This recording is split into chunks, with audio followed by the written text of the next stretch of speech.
안녕하세요. 뉴스반장입니다.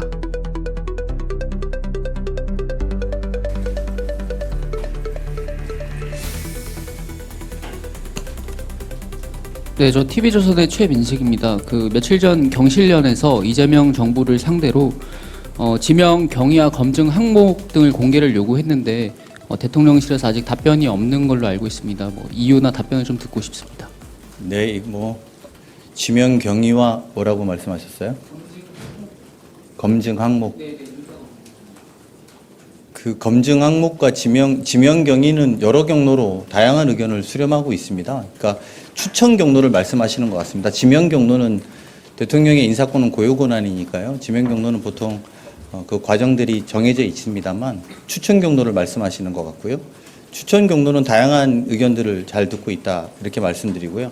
검증 항목에 대해서는 저희가 별도로 말씀드리지 않는 것을 양해해 주시기 바랍니다. 그 검증 항목에 따라서 또 다른 질문이 불필요하게 이야기가 될 뿐이라고 생각합니다. 윤석열 정부에서도 안 물어본 것 같은데요. 혹시 기억나는 검증 항목 있으세요? 이 장면은 정말 속이 시원한데요.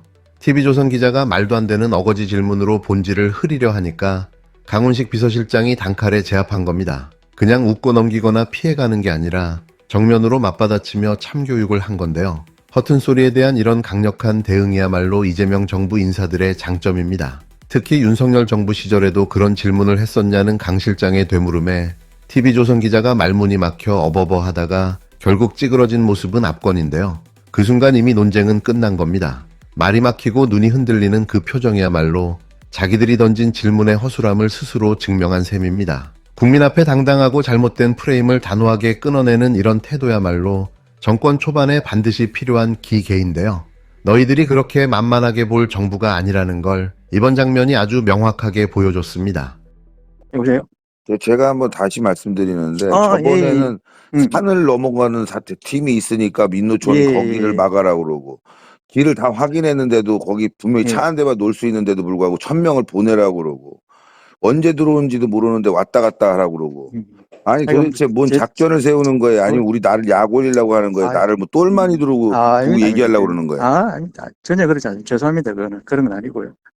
이 위기 상황에 지금 뭐 시민단체 예전처럼 뭐 똘마니를 두고 뭐 부려먹으려고 그러는 거예요? 아이고, 전혀. 평상시에 저 아는 척 해봤어요? 죄송합니다.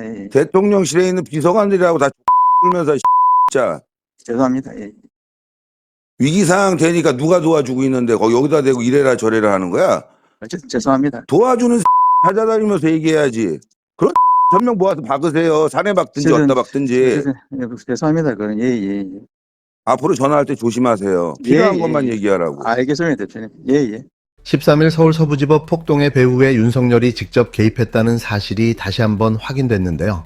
믿을 수 없는 이 사실은 윤석열 측이 전광훈 측에게 보낸 핸드폰 문자로 확인됐습니다.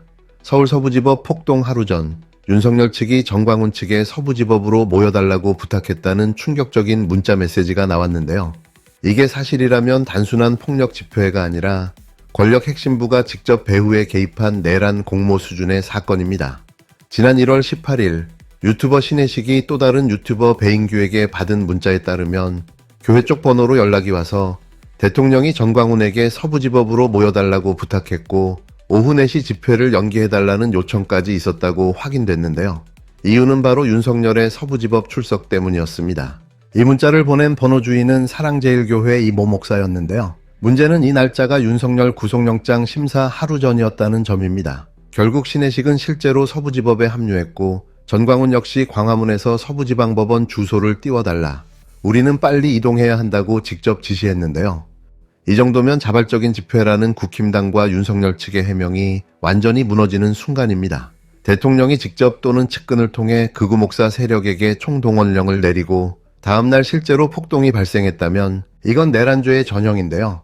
사랑제일교회 측은 집회 일정 조정 차원이었다고 해명하지만 이 목사가 대통령실 인사와 연락한 적이 없다고 한 주장은 이미 석연치 않습니다. 전광훈은 대통령실에서 인원 요청이 있었냐는 질문에 명확히 답하지 않았는데요. 오히려 화를 내며 질문을 회피했습니다. 더 황당한 건 전광훈이 대통령실 비서관이 여러 번 교회를 방문했다고 인정한 부분인데요. 정치적 조언을 했다고 말했지만 사회수석 비서관에게 이러다 탄핵당한다고까지 말했다는 건 그만큼 대통령실과 긴밀하게 접촉해왔다는 방증입니다. 경찰은 내란 수사 당시 대통령실 행정관들과 수차례 연락한 신혜식의 휴대폰까지 확보했는데요. 신혜식은 특검 수사에 쓰라고 동의서까지 냈습니다. 신혜식의 이런 태세 전환은 자신의 사법 처리가 코앞으로 다가왔음을 보여주는데요. 어떻게든 협조해 감형을 받겠다는 의도로 읽힙니다. 이제 남은 건 특검이 이 문자와 통화 내역, 그리고 실제 집회 동원 경위를 끝까지 파헤치는 것뿐인데요. 윤석열과 전광훈, 그리고 이들을 연결하는 유튜버와 교회 네트워크, 이건 단순한 우연이 아닙니다. 권력이 법정 심사에 맞춰 폭력 인원을 조직적으로 동원했다면 그건 헌정 질서를 무너뜨린 명백한 내란 행위인데요. 국민을 향해 총을 들이대지 않아도 법원과 경찰을 압박하는 군중폭력은 민주주의를 질식시키는 칼입니다. 이제 특검이 해야 할 일은 명확한데요. 문자와 통화 기록, 현장 증언을 모두 확보해 폭동의 배후가 어디까지 뻗어 있는지 낱낱이 밝혀내야 합니다. 윤석열과 그 측근들이 내란의 배후로 확인된다면 법이 정한 가장 무거운 책임을 지게 해야 하는데요. 그게 무너진 법치를 세우는 유일한 길입니다. 정책용 분과위원장 이해식입니다.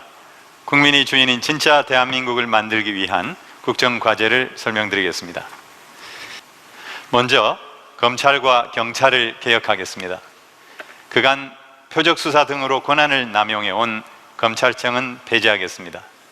중대범죄수사청과 공소청으로 수사와 기소를 분리하고 법무부의 탈검찰화로 법무행정을 정상화하여 검찰개혁을 완성하겠습니다.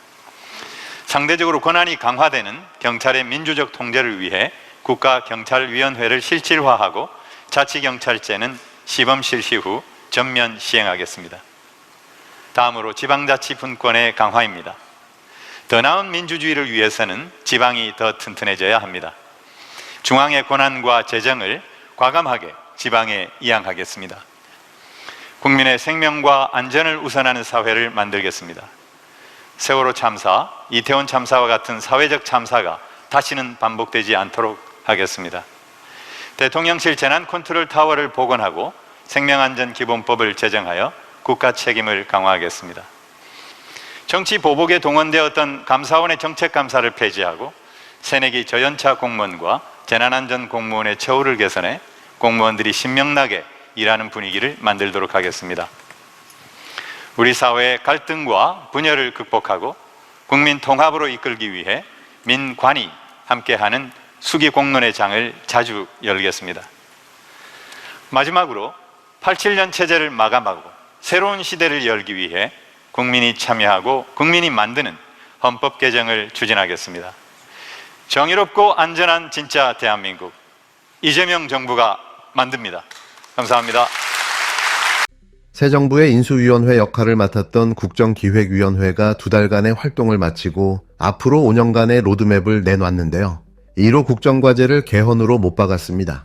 그런데 이 개헌 카드가 단순한 제도 개선이 아니라 정치권 전체의 판을 뒤흔들 카드가 될 가능성이 큰 거죠.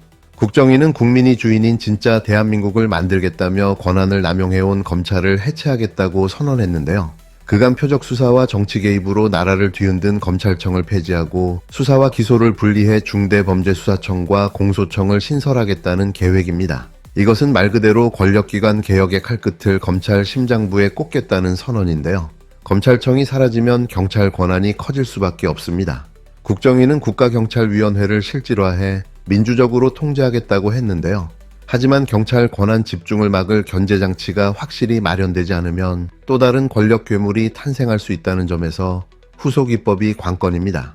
다만 중대범죄수사청을 어느 부처에 둘지, 국가수사위원회를 설치할지 등 세부 조율은 당정과 정부 간 조율이 필요하다고 했는데요.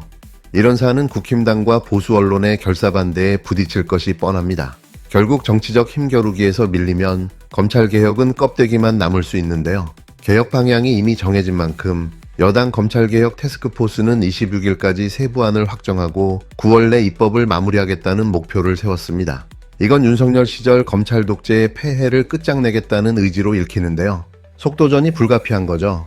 123개로 압축된 새 정부 국정과제에서 공식 1호는 국민이 참여하는 개헌인데요. 방첩사 폐지를 통한 군의 정치 개입 차단, 임기 내 전시작전 통제권 전환도 포함됐습니다. 특히 전작권 전환은 한반도 군사주권을 되찾는 역사적 과제가 될 수 있는데요. 반면 기후에너지부 신설, 금융감독체계 개편, 기획재정부 분리 등 정부조직 개편안은 의견이 갈려서 이번 발표에서는 빠졌습니다. 결국 개헌과 검찰개혁이 모든 정치 에너지를 빨아들이는 구도가 형성될 가능성이 높은데요. 이재명 대통령은 인수위 없이 숨가쁘게 달려온 지난 2달을 산비탈을 굴러 내려온 듯했다고 표현했습니다. 그만큼 준비기간 없이 강행군을 이어왔다는 얘긴데요. 하지만 이제부터 본격적인 정치전쟁이 시작됩니다. 국정위는 코스피 5천 시대, AI 3대 강국, 기본사회 실현을 중점 전략과제로 제시했는데요. 이를 위해 향후 5년간 210조 원의 추가 재정을 투입하겠다는 계획입니다. 이건 사실상 국가대전환 프로젝트인데요. 이재명 대통령은 국정과제 추진에 필요한 재정 확보를 강조하며 씨앗을 빌려서라도 뿌리겠다고 했습니다. 재정 확대 의지를 강하게 드러낸 건데요. 문제는 이 개혁의 속도를 국힘당과 기득권 세력이 어떻게든 늦추거나 무력화하려 들 거라는 점입니다. 앞으로 국회와 거리, 그리고 언론 전선에서 전방위적 저항이 불붙을 가능성이 높은데요. 그래서 이번 로드맵은 청사진이 아니라 정치전쟁 선포문에 가깝습니다. 여러분 반갑습니다. 2달간 국정과제 수립에 진력해 주신 우리 국정기획위 여러분께 진심으로 감사하다는 말씀을 드립니다. 국민소통 플랫폼인 모두의 광장을 통해서 무려 181만 건의 의견을 접수해 주신 우리 국민 여러분께도 감사드립니다. 더 좋은 세상을 만들겠다는 국민적 열망을 느낄 수 있었습니다. 인수위 없이 출범한 새 정부의 지난 2달 생각해 보면 꼭 무슨 산비탈을 굴러내려온 듯한 그런 느낌입니다. 당면한 현안에 대응하면서 무너져가는 대한민국을 되살리기 위해서 최선을 다했습니다. 민생 회복, 정치 회복, 외교 회복을 위해서 그야말로 분투했고 진정한 국민 주권 정부를 만들고자 국정을 더 많이 공개하고 국민께 더 가까이 다가가기 위해서 노력했습니다. 모두의 노력으로 대한민국 정상화를 위한 첫 물꼬가 조금씩 트여가고 있습니다. 오늘은 한 발 더 나아가서 대한민국의 도약과 성장을 위한 새 정부 국정 운영 5개년 계획을 국민 여러분께 보고드리게 됐습니다. 국정기획위원회가 국민의 참여와 제안, 또 전문가의 조언과 자문, 현장의 목소리와 경험을 바탕으로 만든 대한민국 향후 5년의 설계도를 오늘 보여드리게 됩니다. 국민이 주인인 나라, 함께 행복한 진짜 대한민국을 만들어 가겠습니다. 국민이 하나 되는 정치로 갈등과 대립을 넘어 통합의 길로 나아가겠습니다. 세계를 이끄는 혁신 경제를 도모하여 그 결실을 모두와 함께 나눌 수 있도록 균형 성장을 추진할 것입니다. 국민의 삶을 지키는 기본이 튼튼한 사회를 구축하고 국익 중심의 실용 외교로 국제 무대에서 당당하게 국익을 지켜내겠습니다. 국정기획위원회의 안을 면밀하고 신속하게 검토해서 가능한 범위 내에서 최대한 이행해 나가겠습니다. 국민의 정책 효능감을 배가시켜 나갈 것이고 이 모든 과정을 국민들께 투명하게 공개하겠습니다. 당연한 말씀이지만 한 가지 추가로 조지시켜 드리자면 이 국정기획위의 기획안은 정부의 확정된 정책안은 아닙니다. 국정기획위원 여러분들께서 노력해서 바람직한 국정 방향을 제시하는 의견으로서 앞으로 다양한 루트를 통해서 국민과 각계각층의 의견을 수렴하고 그 과정을 통해서 또 얼마든지 수정될 수 있다는 점을 말씀드립니다. 진지하게 많은 분들이 의견 내주시고 이 안을 만드는 과정에서도 우리 국정기획위원회가 우리 국민들의 의견을 다양하게 청취하셨겠지만 이제 끝난 게 아니라 앞으로 이 정책을 정부의 정책으로 확정하고 또 집행해 나가는 과정에서도 얼마든지 국민들의 의견을 수렴해서 더 나은 정책안으로 다듬어 나갈 수 있다는 점을 말씀드립니다. 전례 없는 국난 속에서도 우리 국민 여러분의 성원과 지지가 있었기 때문에 그 어려움들을 헤쳐올 수 있었습니다. 앞으로도 오로지 국민들께 의지하고 국민들에게 유익한 새로운 세상, 더 나은 세상을 만들도록 노력하겠습니다. 고생하셨습니다. 감사합니다.